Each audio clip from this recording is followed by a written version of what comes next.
आपने अक्सर लोगों को कहते हुए सुना होगा, कर्मा हिट्स बैक। जैसा करोगे वैसा फल मिलेगा।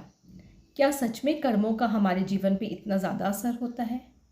क्या सच में कर्मों की वजह से ही हमारे जीवन की सारी बुनियादें हैं? क्या हम अपने कर्मों को, यानी कि बीते हुए जन्मों के कर्मों को सुधार कर या उनमें कुछ बदलाव लाकर अपने आने वाले जीवन को सुधारने की कोशिश कर सकते हैं? क्या उनको बदला जा सकता है? आज चलिए बात करते हैं इन सारी बातों टॉपिक पे। मैं रुचिका अपने चैनल पर आप सभी का स्वागत करती हूँ। दोस्तों, आप लाइफ में जिनसे भी मिलते हैं, जो भी आपके आसपास से गुजरते हैं, यहाँ तक कि आप किसी से भी मिलकर वेरी फर्स्ट टाइम कुछ अगर फील करते हैं, अच्छा या बुरा भी, तो वो सभी आपके कर्मों की वजह से ही होता है, यानी कि आपके पूर्व के किए हुए कर्मों की वजह। कई बार मैंने लोगों को बोलते सुना है, मुझे ऐसे फल क्यों मिल रहे हैं, मैंने तो किसी का कुछ नहीं बिगाड़ा है। आज देखते हैं ऐसा क्यों होता है और ऐसा आगे न हो इसके लिए क्या किया जा सकता है।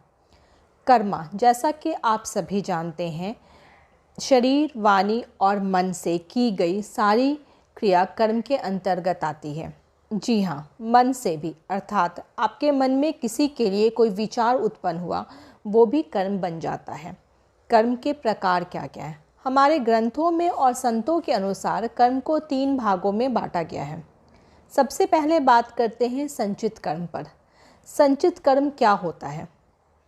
आप सभी अपने घर में किसी वस्तु को संचय करके रखते होंगे। चलिए इसे एक एग्जाम्पल से समझते हैं। बात करते हैं फाइनेंस की।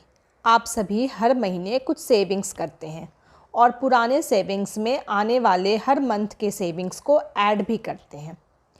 कुछ ऐसा ही संचित कर्म में होता है। ठीक उसी तरह अच्छे कर्मास अच्छे कर्मों के अकाउंट में और बुरे कर्मास, चाहे वो जाने अनजाने किए गए हैं, वो बुरे कर्मों के अकाउंट में जमा होता है, यानी कि संचय होता है।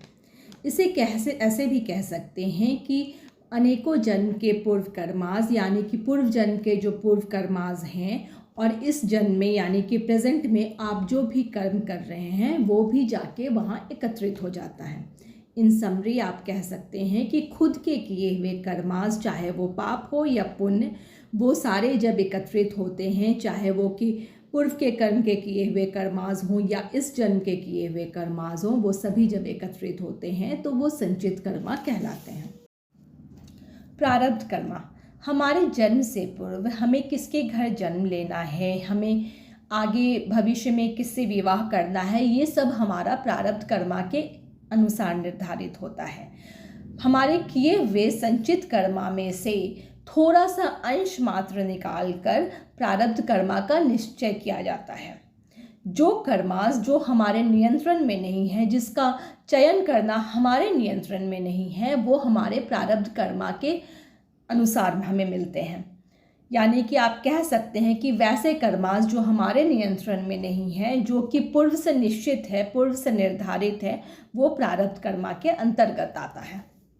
प्रारब्ध कर्मा पर ही गीता में एक श्लोक है, अध्याय 2 श्लोक नंबर 47, जिसे आप सभी जानते हैं, कर्मण्येवाधिकारस्ते मा फलेषु कदाचन। अर्थात केवल कर्म करने में ही तेरा अधिकार है, उसके फलों में नहीं। यानी आपका अधिकार आपके कर्मों पर है, आपके अच्छे बुरे कर्मों पर, फलों पर आपका कोई अधिकार नहीं है। अर्थात जो प्रारब्ध अच्छे हैं वो आपके अच्छे कर्मों का फल है और जो बुरे हैं वो बुरे कर्मों का फल है। अब बात करते हैं क्रियमान कर्म की। क्रियमान कर्म अर्थात जो आप प्रेजेंट में कर्म कर रहे हैं वो क्रियमान कर्म के अंतर्गत आता है।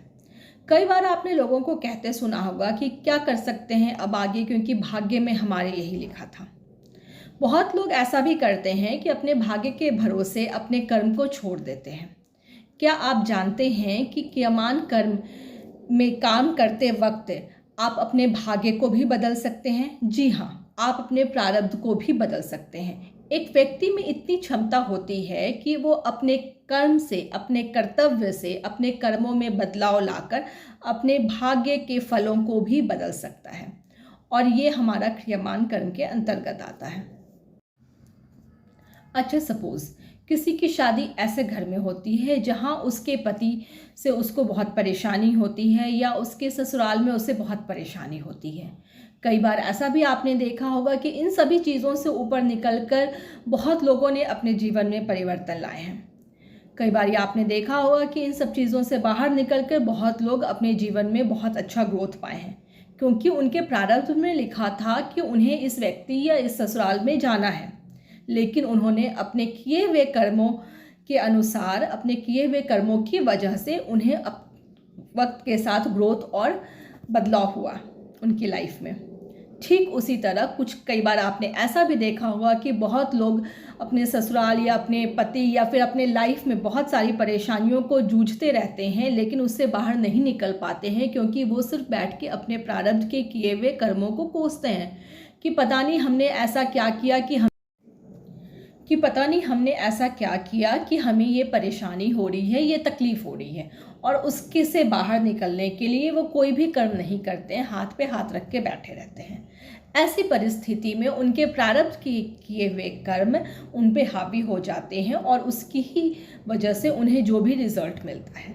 तो क्रियमान कर्म के अंतर्गत आप अपने प्रारब्ध के किए हुए कर्मों में भी चेंजेस लाकर, बदलाव लाकर अब अपने जीवन में सुधार ला सकते हैं। आज मैं आप लोगों के साथ कर्मा पे डिस्कस की हूँ। उम्मीद करती हूँ कि ये आप लोगों के जीवन में कुछ ना कुछ बदलाव लाएगा या कुछ ना कुछ प्रकाश डालेगा।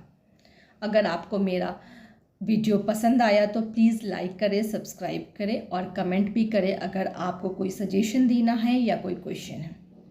अगर आप में से कोई 1-to-1 सेशन चाहते हैं तो आप मेरे डिस्क्रिप्शन पे जा सकते हैं और वहाँ से मुझे मैसेज कर सकते हैं। Take care, God bless you.